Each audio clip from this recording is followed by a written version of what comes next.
Okay, we're continuing with the book Holy Grail of Wisdom Quotes by me, Pete Rogers, Phyllis Schafly. We're going in alphabetical order. She lived from 1924 to 2016. She was a lawyer. She was a brilliant lady. She's best remembered as sort of promoting a conservative values platform Republican. She also was, against the idea of the ERA, so to speak.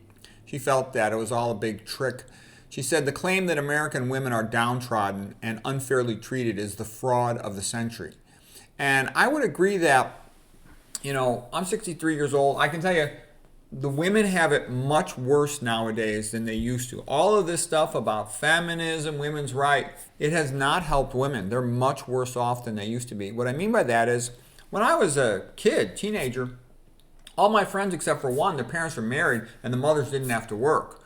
So it's now the norm that the vast majority of women work, including in doctor families, okay? And I actually think it's going to sound like a weird thing to say, but it makes the families worse off because you don't have a mother in the house.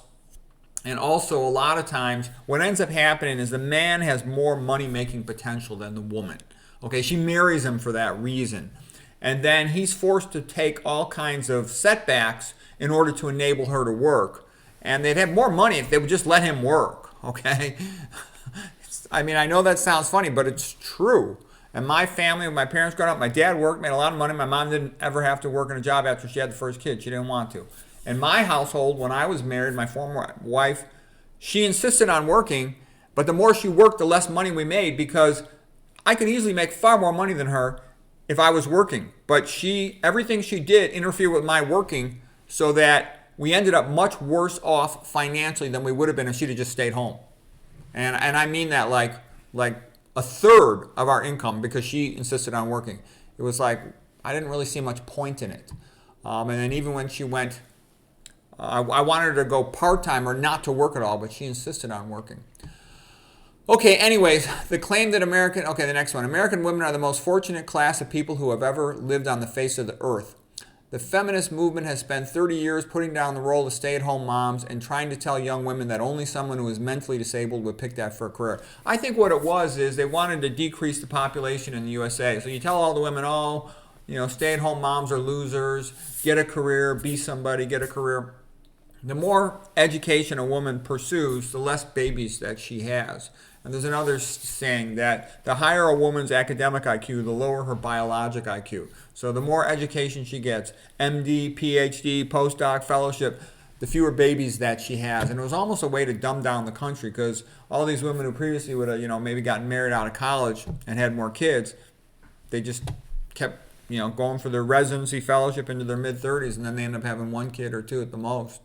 That's a very common pattern. I know a lot of real pretty, very nice doctors who never had a kid, never got married. They forgot. Okay. Plus, the longer a woman goes without getting married and having babies, the more likely she's going to get venereal disease, and it's going to sclerose off her fallopian tubes and become infertile. I can also tell you, I see tons and tons of women with herpes and all this disgusting stuff. And so, being promiscuous, it's a risky thing to do. Okay. Phyllis Schafly continues. I urge young women to look ahead and see if they want to have a lonely old age or do they want to have what I have, which is the joy of 14 beautiful grandchildren. 14 grandchildren, okay? And I can tell you, having grandchildren is a great joy for a woman. Having children is a great joy for a woman. Any woman you talk to, I'm not aware of a single exception in my life. Any woman over 40, she'll tell you the greatest joy of her life is having kids. So why would you trade that for some desk job in a corporation where they could care less about you? They'll replace you in 5 seconds. You're just like a name on a piece of paper. Okay, whereas in the house, you're the queen. You're the queen of everything, big mama. Okay. All right, she continues. It's very healthy for a young girl to be deterred from promiscuity by fear of contracting a painful, incurable disease or cervical cancer or sterility. I think society is entitled to recognize marriage as an institution that involves one man and one woman. Our public school system is the country's biggest and most inefficient monopoly, yet it keeps demanding more and more money. Yeah, the public schools are a joke. They're a disgrace. But anyway, one last comment on marriage being one man and one woman. What I see happening is nowadays with all the internet dating, you have all these women with completely unrealistic expectations. They all want, the top fancy guy, what they call the rule of triple sixes. He's got to be 6 feet tall, he's got to make a six-figure income, and he's got to have six-pack abs.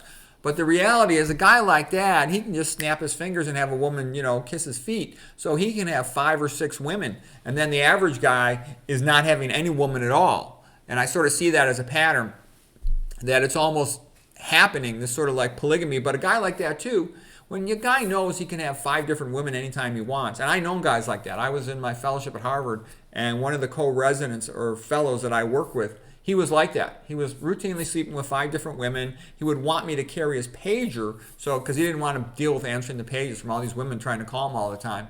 And what I'm trying to say is, he was from another country, and he told me, American women are a bunch of whores. I'm just having fun with them, and my parents are going to force me to marry somebody from my own country, my own religion. So that was the attitude towards American women. And I can tell you, it's much worse now. The young guys, when I was a young guy, I was set. I'm going to get married. I'm going to have a big, happy family, just like my parents. It's going to be great. Okay? Young guys are not like that. Young guys are like, these young girls are worthless. They're a bunch of whores. We don't want them. Maybe I'll have a baby mama someday, but there's no way I'm getting married. They seen their fathers, their uncles get ripped off, okay, in divorce courts, so they don't want to do it. So what I think is a lot of women are going to find themselves alone and the rest of their life. And, women can talk a big game, but the reality is men are much stronger. Men tend to have much more general life skills, okay? They can change the tires on the car, change the oil on the car, fix the plumbing problems in the house, fix a lot of other things in the house. And the women just can't do that stuff very well. They got the strength of a 6th grade boy, okay? They're not, you don't send a boy to do a man's job, okay? And so it's like you're kidding yourself.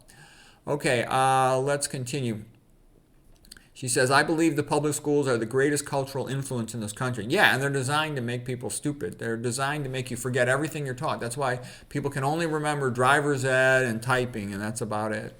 Okay, after big media, the USA colleges and universities are the biggest enemies of the values of red state Americans. Even that name of red state Americans, they chose the name red state Americans for people who are traditional and Christian and all that stuff. The reality is they should be blue. Red state should be communist, which is pretty much what liberal means in United States terms nowadays, or dumb, Many professors are Marxist or other varieties of radicals who hate America. Yeah, that's true. The colleges, especially the public universities, they've been pretty much taken over by the Communist Party, okay? And no one, unless you have their values. They talk about diversity, but they won't allow a conservative professor, okay? And I can also tell you, I've had lots of students, college students, medical students, tell me, I'm the best teacher they ever had in their life. I'm such a great teacher. They wish I would teach at their university or their medical school. But the reality is there is no university or medical school that would allow me to teach beyond a couple semesters. They all tell me too. They go, you'd be the best professor on college campus. Within 6 months, everybody would want to take your classes. Then some student would file a complaint against you for saying something controversial or whatever. And then the university would go against you. And it's because they're a monopoly. It doesn't matter how bad the teaching is. They know they can fill all their classrooms with tuition-paying students.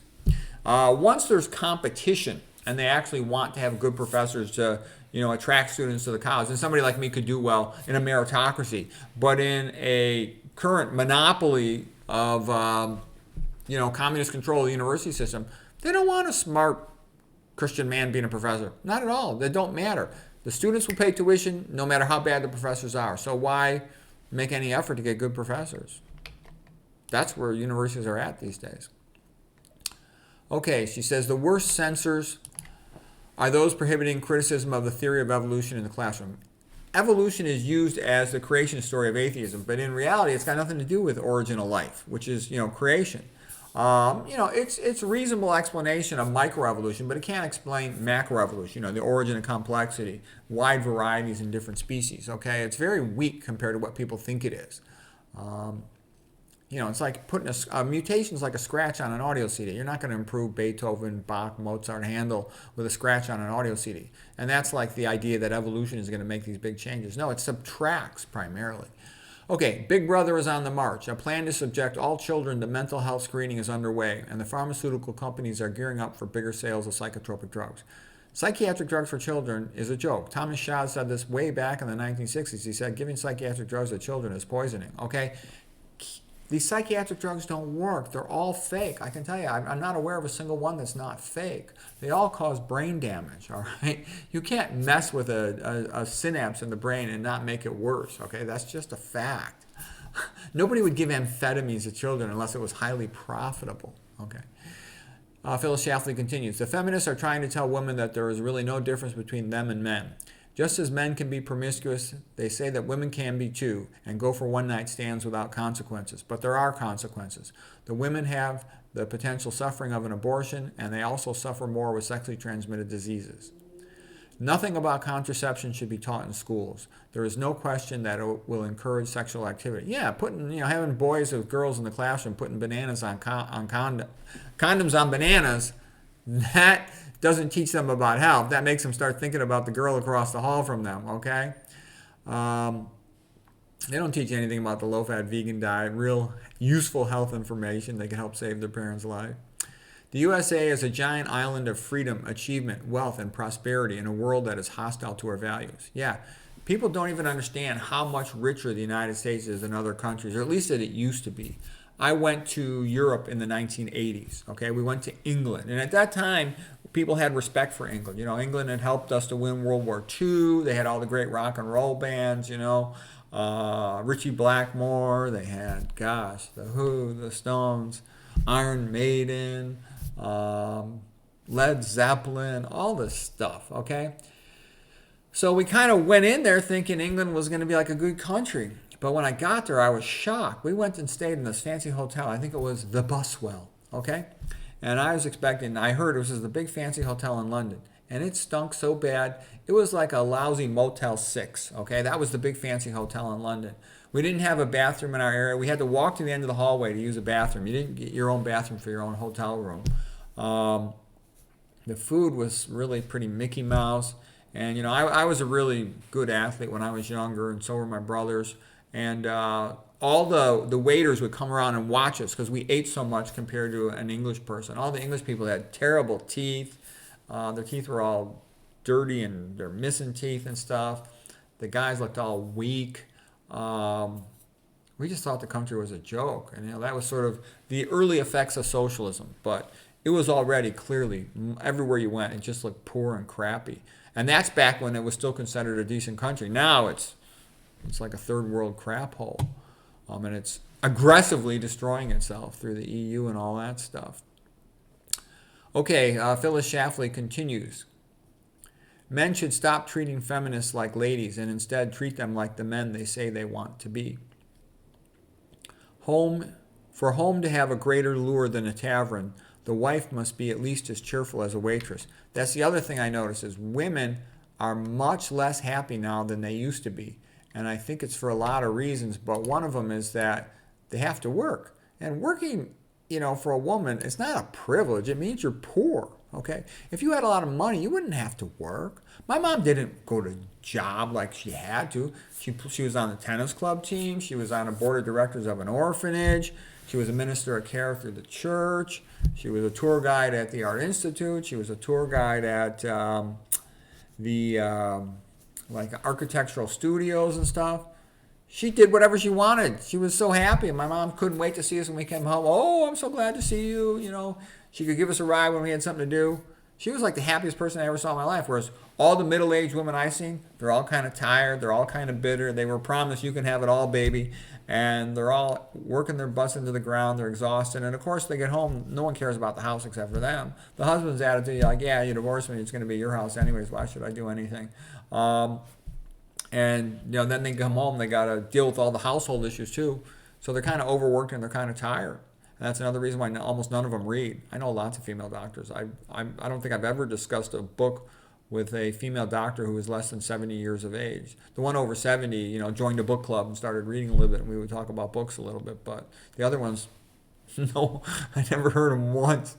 Not one. It's almost like an oxymoron. Female doctor who reads a book, in my personal experience. Okay, let's see. Women have babies and men provide support. If you don't like the way we're made, then you've got to take that up with God. The feminist movement has taught women to see themselves as victims of an oppressive patriarchy. Self-imposed victimhood is not a recipe for happiness. Okay. What I am defending is the real rights of a woman. A woman should have the right to be in the home as a wife and a mother. Yeah, it's the best thing for the kids. Keep them away from the public schools. Keep them away from preschool and kindergarten. It's all BS. It's bad for kids. Okay, the best way to improve economic prospects for women is to improve job prospects for the men in their lives, even if it means increasing the so-called pay gap. I mean, you talk about wanting to work. I wish some wealthy woman wanted to support me and she would pay all my bills. Then I could stay at home and I could do what I really want to do. I want to do research. I want to write books, okay?